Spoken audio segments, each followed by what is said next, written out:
Hi, everybody. My name's Richard Foster. I'm a self-published author, and I've written a book. Its name is Island on the River. You can find out more about it on my Facebook page. If anybody's interested in finding out more about it on Facebook, just ask me or put it in the comments below. So anyways, the name of my book's Island on the River, like I said, and I started this YouTube channel because I decided that I'd like to start reading some of my book online. So maybe to get the word out a bit. I'm from Canada, Nova Scotia, and these events are based on real events that happened to me.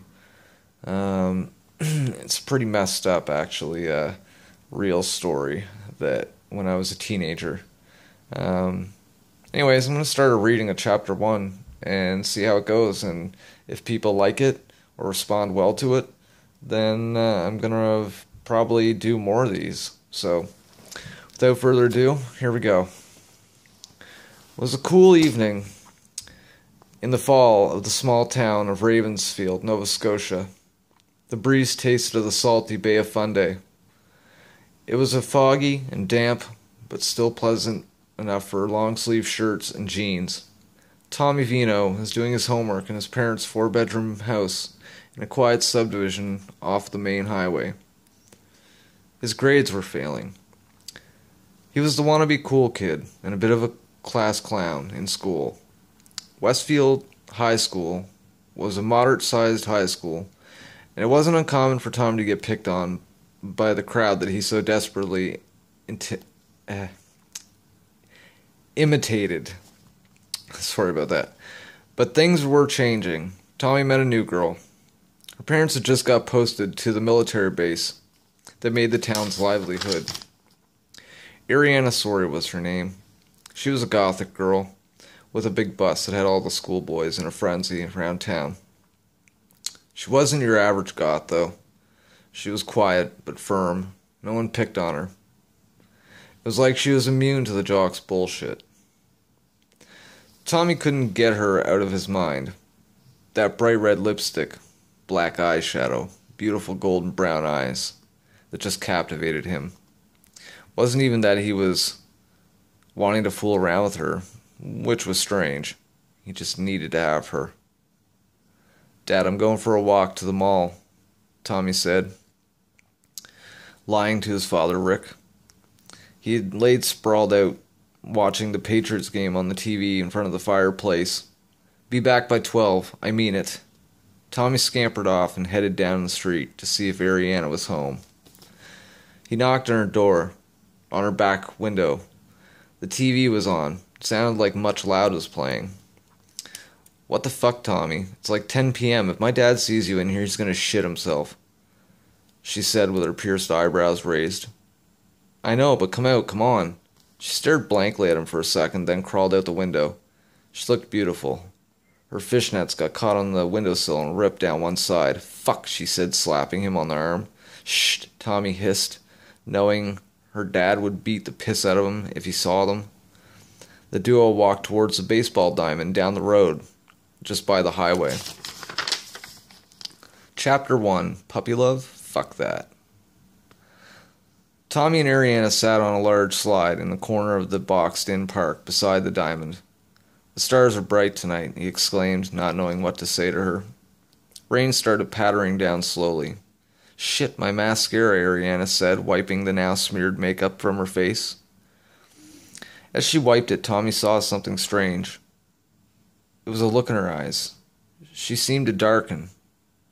His flesh goose-pimpled and got chilled. She quickly looked away. "What?" she said, pausing. "You're so weird, Tommy." He was trembling a bit now, but he shook it off, as the dampness, the dew coating their skin. "I'm just cold," he said. "That's all." "Aw, baby," she replied to him.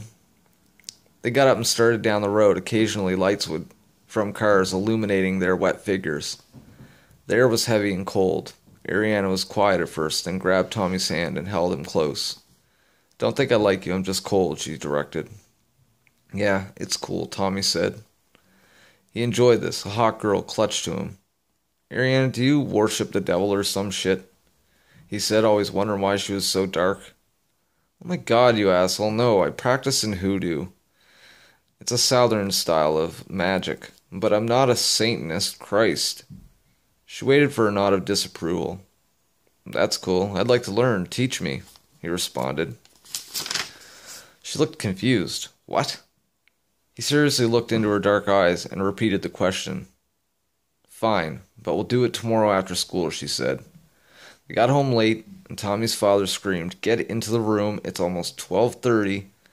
He marched up defiantly, scouring the whole while. He turned on some Ozzy and slowly drifted into a strange dream. There's darkness everywhere. Take me now, Dark One. Bringer of life and death. All Tommy could see was blackness, and him and Ariana chanting those words in a pillar of light. Take me now, take me, she screamed, shaking violently. Then he woke, sweating. Damp from it, he sat up. What the fuck was that? The CD had stopped and the light was off. He was under the sheets, but he didn't remember doing any of this. The next morning, Tommy got up and brushed his teeth. He was a bit obsessed with this because he had a crooked front tooth. He was self-conscious about it. He grabbed his Walkman and put on some Nirvana as he walked. He heard a familiar voice. Hey Tom, wait up. It was his best friend Daniel Marr. They had known each other since the 5th grade, and both were kind of awkward in the same way, except that Dan kind of embraced his nerdy side with pride. Daniel was a little chunkier compared to Tommy, although almost everyone was, because Tommy was lanky, unlike Dan, who was short. They had similar hairstyles and color, mushroom cuts, which, yeah, that was popular in the 90s. What's up, man? Tommy inquired, pulling an earphone off his head. Nothing. Want to play Final Fantasy II later? My brother's going out, and my mom and dad won't be around either, he said excitedly. I can't. I'm going somewhere with Ariana. What? Man, you're obsessed with that girl, dude. She's odd, Dan said, chuckling. Tammy slapped Dan's shoulder and said, Why don't you come with us? Dan looked confused, but he nodded. They started the bus up, along with 3 or 4 other kids. One pointed at Tommy and Dan said, Hey, look, it's the Olsen twins.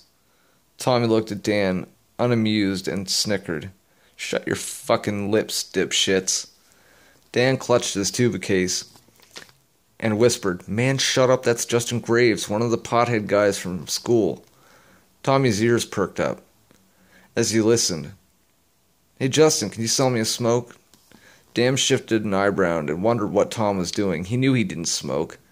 Justin grinned and replied to him, all I got is a rollie. $5 for you, geekwad. Tommy laughed. Tommy lowered his head in disappointment. Fuck, don't cry, bitch. Here, he threw a cigarette at Tommy. Thanks, he said, raising his head in excitement. He reached for a match and lit the brown filtered cigarette. Oh God, that's horrible, he said, spitting and choking. All of a sudden his face turned green, and he felt a rush of nauseating air lift from his guts. Then he barfed. Justin laughed his ass off. Oh God, what a fucking noob. Shut up. He's sick, Dan said, trying to cover for his best friend. I'm okay, Tom said, wiping the sour-tasting vomit from his chin. Just then the bus arrived over the hill, and approaching, coming to a halt. The air brakes psst as it did. They formed a single file and started getting on the bus. Justin pushed Tom as he went to get on. He fell forward, landing in the bus driver's lap. Sorry, he said, as the driver helped him up. Tommy looked back annoyed. Asshole. He headed for the back of the bus, but it was full, with the cooler kids.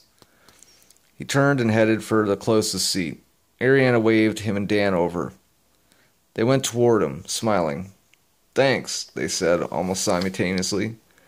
Man, you gotta stick up for yourself, you know. Those guys will eat you up if you don't, she said, concerned.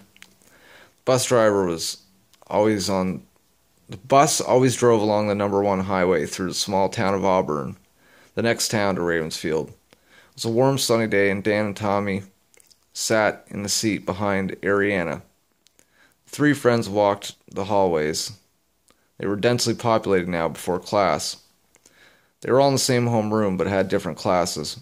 In English class, Tommy's favorite teacher was Miss Wells.